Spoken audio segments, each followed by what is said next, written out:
भारत जोड़ो यात्रा की तर्ज पर कांग्रेस ने जारी की दिल्ली न्याय यात्रा। कांग्रेस प्रदेश अध्यक्ष देवेंद्र यादव कर रहे यात्रा का नेतृत्व। हजारों की तादाद में पार्टी कार्यकर्ताओं के साथ क्षेत्रीय निवासी यात्रा में शामिल। एक महीने के अंदर दिल्ली के हर कोने में जाएगी दिल्ली न्याय यात्रा। हाल ही में किया गया संगम विहार विधानसभा का भी रुख। दक्षिण पुरी के रास्ते संगम विहार पहुंची न्याय यात्रा। पूर्व कांग्रेस विधायक चौधरी शीशपाल ने किया यात्रा का भव्य स्वागत। युवा नेता हर्ष चौधरी भी रहे इस बीच मौजूद। यात्रियों पर बरसाए गए फूल व भव्यता से किया गया चौधरी शीशपाल व उनकी टीम के द्वारा न्याय यात्रा का स्वागत। Bureau report 10 news network. मौजूद है इस वक्त हम संगम विहार विधानसभा में और हमारे साथ में यहाँ पर हर्ष चौधरी बने हुए हैं जो कि कांग्रेस के युवा और दिग्गज नेता हैं, और वह साथ ही साथ जो दिल्ली न्याय यात्रा इस वक्त कांग्रेस दिल्ली प्रदेश अध्यक्ष देवेंद्र यादव जी निकाल रहे हैं उसमें विशेष योगदान दे रहे हैं। तो कल संगम विहार विधानसभा में ये यात्रा पहुंची थी। देवेंद्र यादव जी खुद मौजूद थे यात्रा में।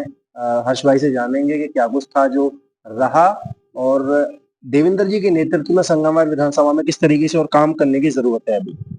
देखिए, जो न्याय यात्रा दिल्ली में निकल रही है भाई देवेंद्र यादव जी के अध्यक्षता में, ये दिल्ली के लोगों को न्याय दिलाने के लिए निकल रही है। न्याय जो इस प्रदूषण के विरुद्ध इन्होंने कहा था कि हम काम करेंगे, उस पे कोई काम नहीं हो रहा है। न्याय उस पानी के लिए जो जिस जनता का अधिकार है, हमारी संगम विहार की जनता का, कि उन्हें वो सोनिया विहार का पानी मिले जिससे वो वंचित है। लगातार पिछले 10-20 साल से उन्हें वो पानी नहीं मिल रहा है। न्याय उन्हें जो उनकी पेंशनें बंद है हमारे बुजुर्गों की, और जो हमारी विधवा बहनें हैं उनकी पेंशनें बंद है।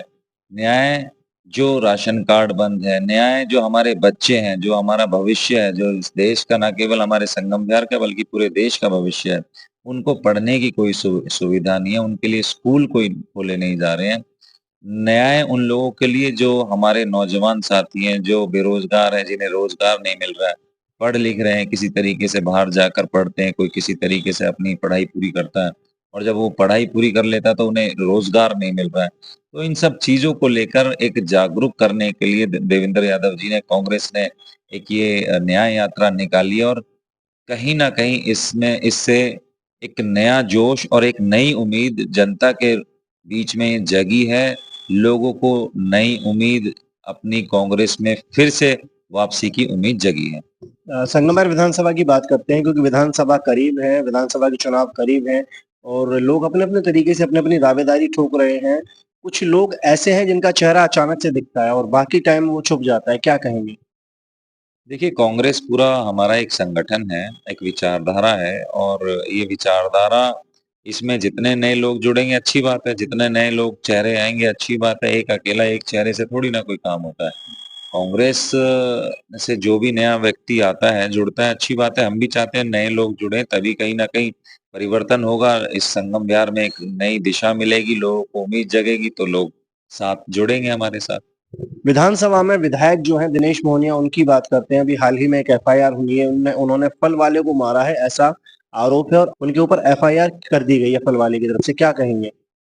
इससे उनकी जो मानसिकता है वो दिखलाती है कि वो किस मानसिक दौर से गुजर रहे हैं। और मैं तो ये पहले से ही कहता आया हूँ कि उन्होंने सिर्फ आम आदमी की खाल ओढ़ी हुई है, अंदर से वो आम आदमी नहीं है, वो खास आदमी है। वो इस एफआईआर के बाद पब्लिक में उनका जो असली चेहरा है, जो मैं कहता आया हूँ कि उन्होंने जगह-जगह अपने गुंडे बैठाए हुए हैं, जगह-जगह अपने गुर्गे बैठाए हुए हैं, जहाँ से वो भ्रष्टाचार करते हैं, चाहे वो टैंकर माफियाओं के थ्रू, चाहे वो बोरों पर उन्होंने अपने जो बाहुबली लोग बैठा रखे हैं।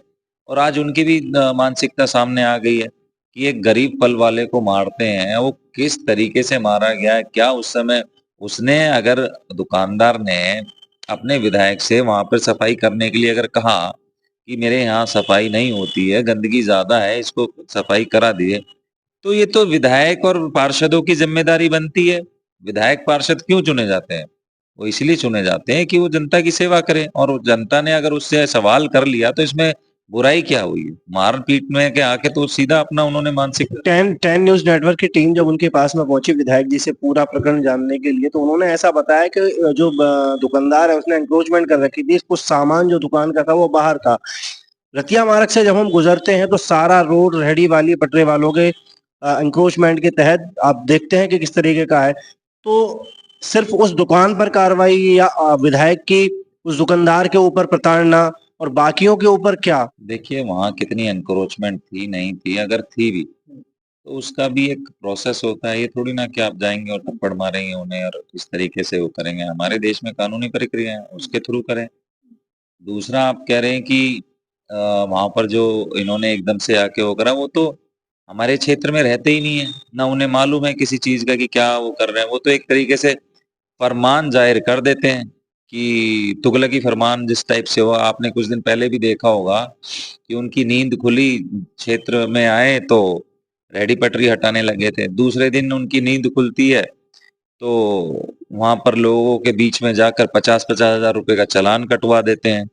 तीसरे दिन आंख खुलती है तो उन्हें लगता है शायद यहाँ एनक्रोचमेंट हो गई है, तो फल वाले में थप्पड़ मार देते हैं। तो रेगुलर अगर वो क्षेत्र में रहते तो उन्हें मालूम होता कि यहाँ क्या हो रहा है, लोग किस मानसिकता से कितनी परेशानियों से यहाँ से गुजर रहे हैं, उनके साथ संवाद करते बैठते। आज चुनाव आया है तो वो जनता के बीच में आ रहे हैं और अभी जनता इनका इंतजार कर रही है। अभी तो ये शुरुआत है। जनता इनसे हर एक उस सवाल का, उस वादे का हिसाब लेगी जिस वादे के तहत ये जीते थे, और वो सारे ना केवल सवाल करेगी बल्कि उनका जवाब भी मांगेगी कि आपने जो हमसे वादे किए थे वो वादे का क्या हुआ। ऐसे व्यक्ति को आम आदमी पार्टी की तरफ से पुनः एक बार प्रत्याशी के तौर पर उतार देना संगमनेर विधानसभा में, या टिकट दे देनी आम आदमी पार्टी की तरफ से, जो विधायक पद पर रहते हुए जनता के साथ में हाथापाई करे, अपने चंद लोगों के साथ में उनके घर में जाए, जबरदस्ती घुसे और लात घुसे बरसाए, ये कितना सही अगर हुआ तो? देखिए, राजनीति में हिंसा की कोई जगह नहीं है, मेरा ये मानना है। और विधायक रहते हुए अगर वो इस तरह की हरकतें करते हैं, उन्हें टिकट मिले ना मिले ये उनकी पार्टी का काम है। क्योंकि पार्टी उनकी क्या कर रही है, क्या विचारधारा है, वो उनके ऊपर है। मैं लेकिन ये मेरा ये मानना है कि हिंसा ना हो, क्योंकि लोगों ने, यहाँ की जनता ने बहुत उपेक्षाओं के साथ, बहुत उम्मीदों के साथ इस संगम विहार के लोगों ने इन्हें चुना था कि जो झूठे वादे इन्होंने करे थे उस झूठे वादों में जनता बहक गई थी, बरगला गई थी। केजरीवाल जी के नाम पर इनको वोट पड़ गया था। लेकिन इस क्षेत्र के साथ बहुत ही दुर्व्यवहार हुआ है। लोग ठगा महसूस करते हैं क्योंकि हमारा संगम विहार एकमात्र ऐसा संगम विहार, एक विधानसभा है, ना यहाँ कोई खेलने कूदने की सुविधा है, ना यहाँ कोई पढ़ने लिखने की सुविधा है, कोई स्कूल नहीं है, कोई यहाँ पर स्वास्थ्य की सेवाएं नहीं है, कोई यहाँ पर पेंशनें नहीं है, कोई यहाँ पर राशन कार्ड नहीं बनते हैं, कोई यहाँ पर ऐसी सरकारी सुविधाएं उपलब्ध नहीं है जो दूसरे हमारे दिल्ली के एरियाज में सरकारी सुविधाएं मिलती हो और हमारे संगम विहार में भी मिलती हो। यहाँ कोई भी एक भी सरकारी ऐसी सुविधा नहीं है जो हमारे संगम विहार में उपलब्ध हो। अभी चुनाव आ रहा है और आप देख रहे हैं कि माहौल गरमाया हुआ है, हर पार्टी दावेदारी ठोक रही है। समीकरण किस दिशा में जाने वाला है इस बार का? देखिए, जितना हम लोग घूमते हैं, जा रहे हैं पब्लिक के बीच में, तो एक चीज तय है कि जनता इस बार पूरा मूड बनाए हुए है कि बदलाव होगा।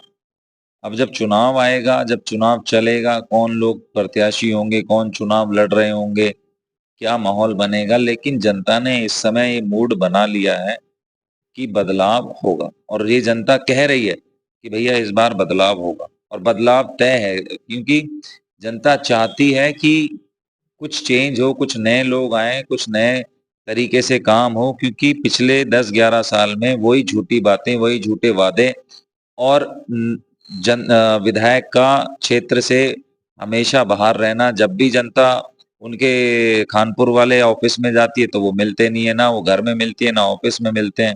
तो जनता कहीं ना कहीं ठगा सा महसूस कर रही है और जनता बहुत परेशान है।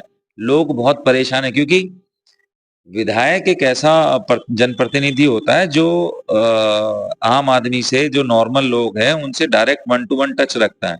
और हमारे ये ऐसे विधायक हैं जो कभी पिछले 11 साल में 3 बार इनको चुना जनता ने, 3 बार मौका दिया है पब्लिक ने, उसके बावजूद ये जनता के बीच में ना जाते हैं, ना आते हैं, ना जनता इन्हें पहचानती है, ना ये जनता को पहचानते हैं। ये सिर्फ केजरीवाल जी के नाम पे और खोखले वादे, झूठे वादे करके वोट लेकर अपना बन जाते हैं और बाद में जनता को परेशानी उठानी पड़ती है। दिल्ली के अंदर न्याय यात्रा जो चल रही है कितने समय तक चलेगी और कौन-कौन से क्षेत्र हैं जहाँ पर ये जाएगी? देखिए, दिल्ली के हर एक विधानसभा में जाएगी। तकरीबन 1 महीना ये हमारी जो न्याय यात्रा है ये चलेगी और दिल्ली के सभी 70 की 70 विधानसभाओं को ये होकर गुजरेगी। तो हर्ष चौधरी हमारे साथ में मौजूद थे, कांग्रेस के युवा और दिग्गज नेता हैं, संगमरमर विधानसभा से लगे रहते हैं, समाज सेवक के तौर पर जनता की सेवा करते हुए नजर आते हैं। कैमरा पर्सन सुधा तिवारी के साथ मैं Girish Kumar, time news network Delhi.